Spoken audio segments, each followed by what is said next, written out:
Hi friends, welcome or welcome back to Date on My Budget. My name is Nita and I'm on a journey to becoming a financial warrior. I'm giving myself financial options with the help of zero-based budgeting, the cash envelope system, and savings challenges. And today is another episode of Wait a Minute Wednesdays. On Wait a Minute Wednesdays, I'm rolling 2 dice, one to tell me which challenge to stuff, and I left them in numerical order, and the other to tell me how much to stuff the challenge with. This week, however, I'm going to remove the 5-sided die just because we are only working with a small amount of money. Let's count the cash and we'll go from there. So I have 1, 2, 3, 4, 5, 6, 7, 8, 9, 10, 11, 12, 13, 14, 15. So $15. And so basically I'm just gonna roll the dice and give each challenge $1 till we run out. I figured this be the best way to stretch the $15 as opposed to a couple rolls and only a couple challenges. So let's get started. Let's see who's going to get the first $1. Challenge 1. So how's it been going? How has March been for you guys?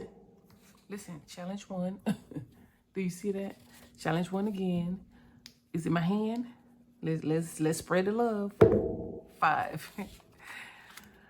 It's been okay for me. Nothing much going on except for we have a puppy now. She's 4 months old and she has been sick. And I'm gonna try to keep it mild because,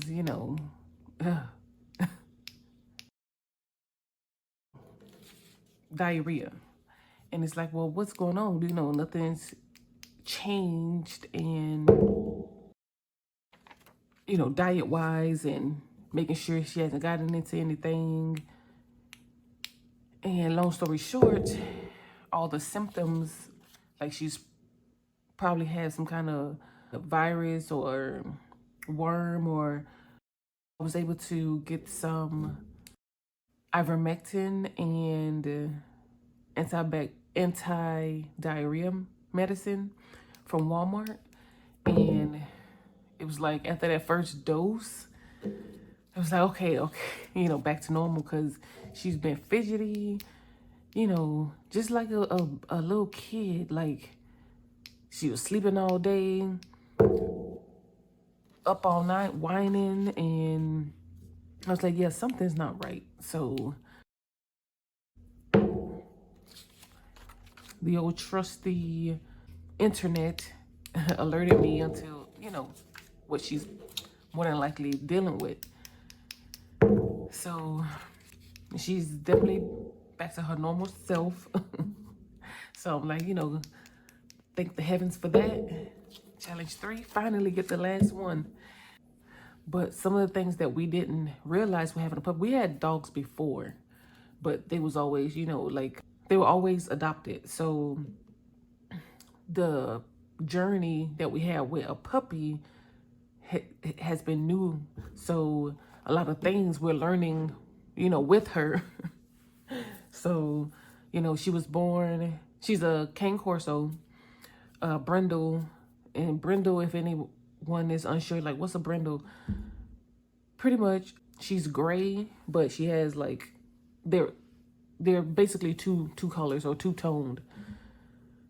So she's gray for the most part with like some brown, and she's starting to look more like a tiger. And then the brown is kind of like in stripes. I've been trying to get a good picture like this. I was like, I don't know, she must got ADHD. She won't be still. Even when she laying down, she's not still. If you go near her, she's rolling over. So it's hard to get a picture. It's hard. Like I have a little bit of, maybe I'll put a little bit of a recording so you guys can see her before and after, or beginning and current coat. High energy all day. So when she was sleeping all day, I was like, yeah, I don't, something's up. So we got $1 to color in this challenge. So it's just been a learning curve for, you know, everyone having a puppy at birth. And up until, I would say, about 2 months, her eyes were blue. And now they're kind of grayish. Sometimes they look a little light brown or green. But for the most part, to me, they look more like a grayish tone or color. So we got 2 wolves saving the stars.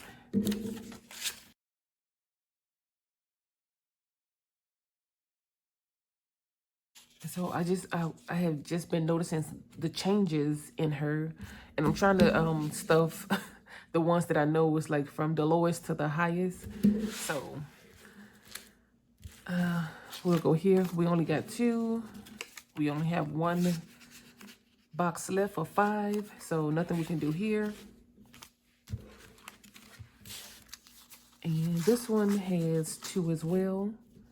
And I had 1 remaining. We could go ahead and color in 1.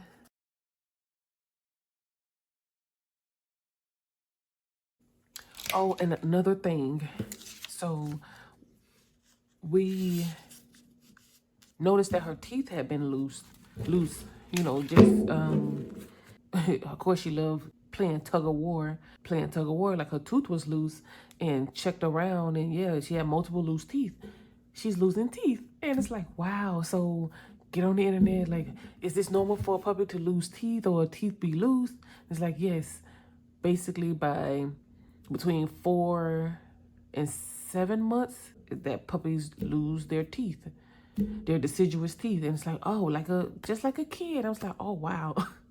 We had no clue. So it's definitely been like, wow. So I thought her sickness was related to the teething and her just being sleepy and laying around. But no, it was definitely something else, because I'm like, that doesn't explain the diarrhea. And then even with the things that I read about with them losing their teeth, symptom or sign was not wanting to eat, or like noticing how they grip things. And because sometimes she will grip her toys and it's like, it doesn't look painful, but it's like she's having trouble holding it in her mouth. So it'll fall often. And so I was like, yeah, nothing I read so far said anything about diarrhea. And that's what made me venture out. And it hurt the days. I was like, yeah, after 2 days in a row of sleeping pretty much all morning, not eating or barely eating, something else going on. So, you know, just glad that she's back to herself. And one thing we didn't know, we came across, like, you know, because puppies, their immune system is not built, we want to give them the ivermectin. There's a monthly dose to give to make sure she doesn't deal with worms and parasites and viruses and whatever infections puppies or dogs deal with. And I was like, okay, great. So of course we got all the things and ready for next month. So we have $4 and we get to color in 4 here. This challenge is going to go to the kids binder. This is the only one, I believe, the last one that I started from last year that's dedicated to a specific category or binder. Is we do take gym breaks. And so for me, when we're on the gym break, I use that break to just every day, and I started on Sunday. I go out for an hour, at minimum an hour jog, like brisk walk. And I kind of do like 2 minutes run, 1 minute walk. Or sometimes I'll do 2 minutes run, 30 minutes walk, and just alternate doing that. And I'm trying to, and so here's my Garmin kind of, I don't even know what you call the watch, but I can record my workouts, my cardio, my steps. Like if you're a swimmer, like different activities you can record, and it kind of tracks you and kind of motivates you. Like once I get to a certain amount of steps or a certain distance, it'll be like, you know, you got it. You hit the goal for the week, or you exceeded the goal of the week.